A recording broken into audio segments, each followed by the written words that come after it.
Today, the American paradox.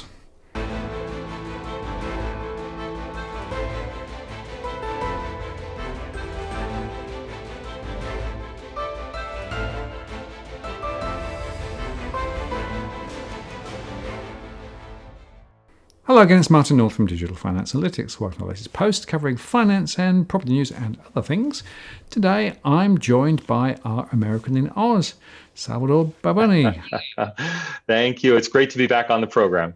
Well, it's good to see you. And look, there's so much to talk about with regard to what's happening in America at the moment. I felt we should really just give it a bit of an airing because, whichever way you look at it, it's really, really weird what's going on. Or is it? Well, I would say weird, but not unprecedented. America, need I remind everybody, is a violent country. And while many of us, mourn the repeated outbursts of violence in America, they go back to, before the American Revolution. You may remember some rioters in Boston who dumped East India Company tea into Boston Harbor. And it's been going ever since. There's hardly been a break. Of course, after every outburst of violence, whether it's this one or a few years ago in Baltimore or a few years before that in Los Angeles, people think, this is going to change everything, but it rarely does. Just to give you some idea of the state of normalcy in America, and I am going to call it that. On May 30th, an Australian analyst, some of your viewers may know, David Kilcullen, he's a prominent security analyst, he published an article in The Australian under the title, "Home of the Hateful, Fearful, Heavily Armed," about how, in his experience, the United States was on the verge of the point when countries like Somalia, Yemen, and Sudan broke up due to the armed gangs, running loose without government control. Only his article was about gun nuts out in the mountains, not about riots in the cities. And of course, they had to insert a paragraph because the riots had just started that weekend. They had to insert a paragraph into the article saying, oh yes, in addition to separatist violence in Wyoming and Tennessee, there are also these riots going on. But he was ready, and The Australian was ready to publish a long format article in the Weekend Australian talking about how gun violence was going to turn America into a new Somalia before the riots. So take your pick. This has just been par for the course in American history for 300 years. And obviously the starting point was the horrible death of the guy. But it seems to have morphed into a broader cry for the injustices that have been around for a long time. But again, I have to say, even I've noticed that it's not the first time that those cries have come to the surface and then dissipated again. Right. Well, the George Floyd murder was especially brutal. Now, we don't actually even know whether it was a racially motivated murder. I know people don't like to hear that message, but apparently the officer had a long history of extreme violence when making arrests. Why he hadn't been fired previously, who knows? Yet, were those prior victims of his Black or white or Hispanic or Asian? We don't know at this point. Now, I'm sure that will come out at some point with investigative reporting. Even if this was a racially motivated attack, every time a person of one race attacks a person of another race, it's not necessarily a racially motivated attack. Even if this was a racially motivated attack, that, of course, says very little about institutionalized racism and a lot about the officer involved. I've been reminding people Minneapolis has been run by the Democratic Party for generations, not just the Democratic Party, one of the most progressive local Democratic parties. Its mayor is Jacob Frey, who is a Justin Trudeau lookalike and sound-alike. Not only is he compared to Justin Trudeau in looks, but in politics. He's extremely, I hate the term, but as people say, he's extremely woke. He's very much a social justice warrior. He was probably one of the most progressive big city mayors or city mayors in the whole United States. On top of that, the city council is so progressive that in the wake of the riots, they have vowed to disband the entire Minneapolis police force, which, good luck with that. This is a city that is represented in Congress by Ilhan Omar, the Somali American refugee, former refugee from Somalia, who has been extraordinarily controversial for her, extremely left-wing, anti-Israel, anti-establishment views. So if this is the location that people want to say is rife with institutionalized racism, maybe it is, but then nowhere is safe. And the fact is, it's not just anti-racist rioting that happens in America. We had a riot during the Obama administration, or not exactly a riot, but an uprising where a bunch of white separatists declared a national park in the West to be a sovereign republic. And Barack Obama, despite calls from many of us to send in the troops, that this just should not be tolerated, he didn't want violence, and so he let them take control of a national park.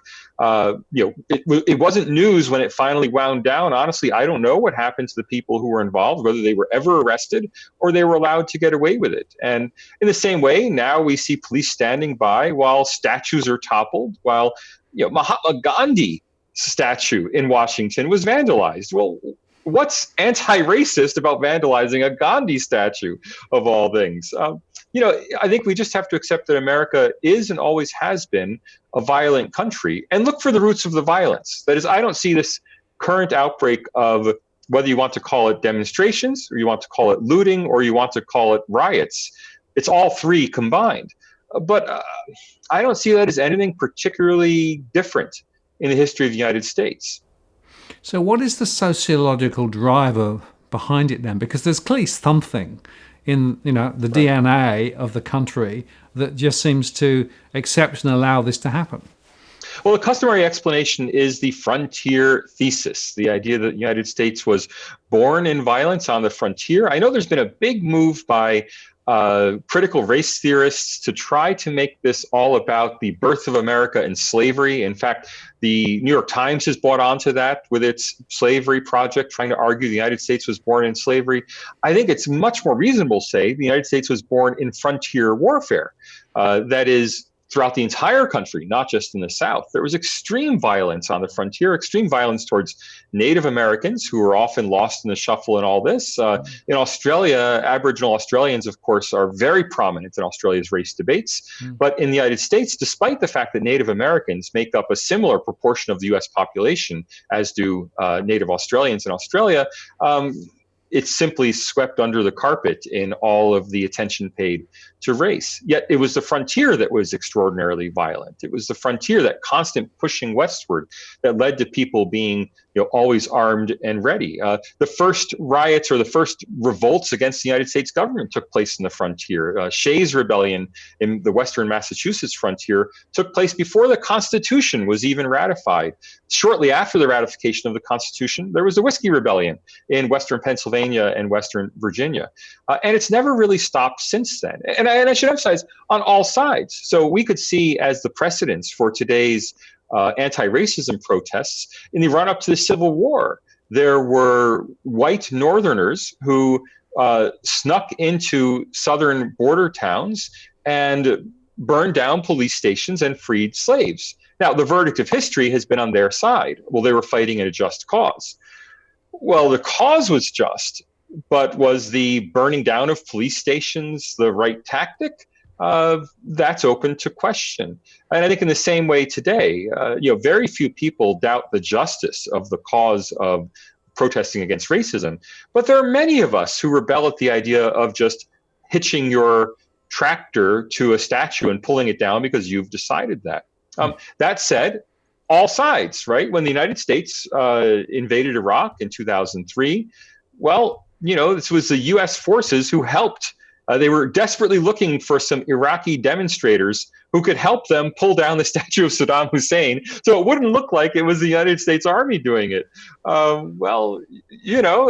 As you reap, so shall you sow. The chickens come home to roost, etc. Look, I'm not connecting what is happening now in the United States to the U.S. invasion of Iraq.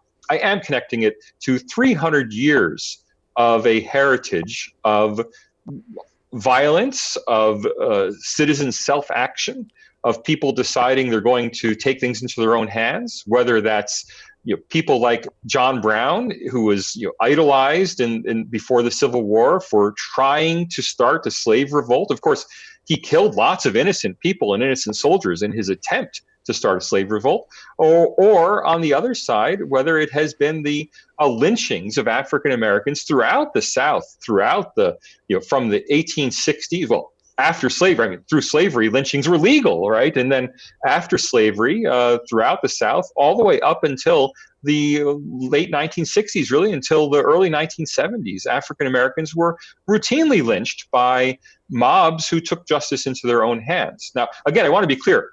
I don't endorse that. I don't believe in that. I just see that as part and parcel of American-style democracy. And what about the Confederate flag? It seems to now that that's even got a bit of a bite to it. The Confederate flag debate has been going on, of course, since the Civil Rights era. It's one that never goes away. Maybe it will go away now if all Confederate flags are put away. Look, America is a country that is founded on the principle of freedom of speech and freedom of expression.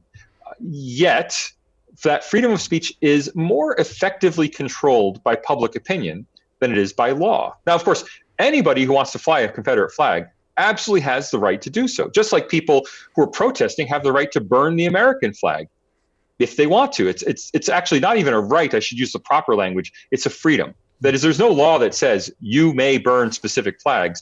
It's a freedom that says, well, the government can't stop you from expressing your desire to speak. However, your neighbors can stop you.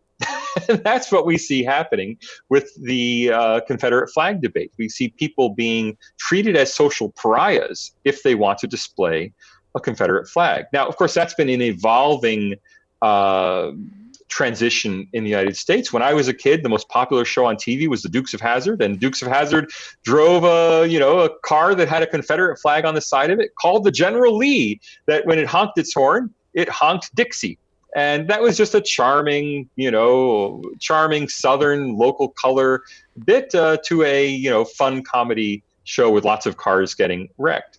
Today, it probably is banned from video streaming services, I would bet, because of the Confederate allusions. Now, it's not banned by the U.S. government, and that's the crucial thing. I mean, whether I agree or disagree, frankly, I think it's ridiculous that people think the Dukes of Hazzard or Gone with the Wind should be banned. A personal totem of mine has been Showboat. Showboat was a movie made, the original Showboat was made in the 1950s, or not, late 1940s, I believe.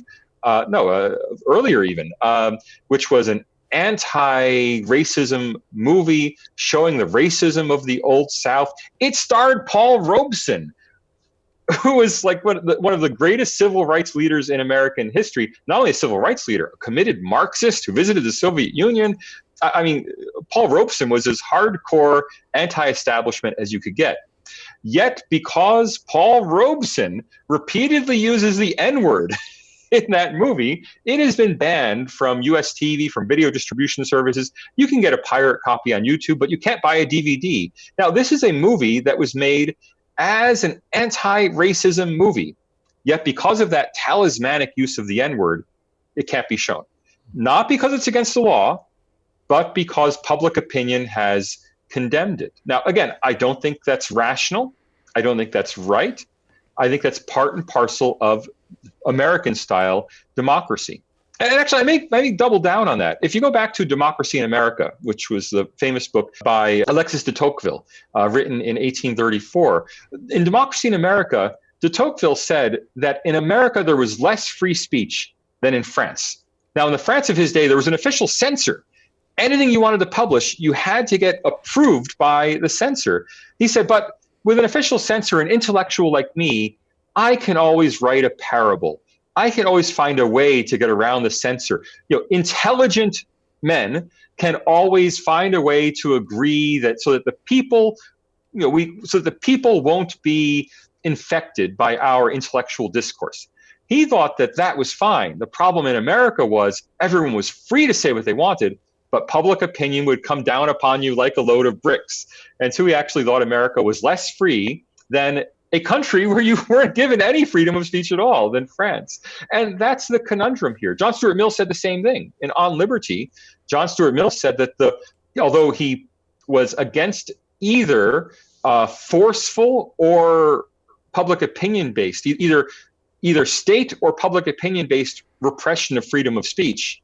He thought that public opinion based repression was the more dangerous of the two. Now, we all remember John Stuart Mill on liberty. People should be free to do what they want as long as they don't harm their neighbors. But Mill was actually more concerned about the coercive impact of public opinion than he was about the coercion of the police.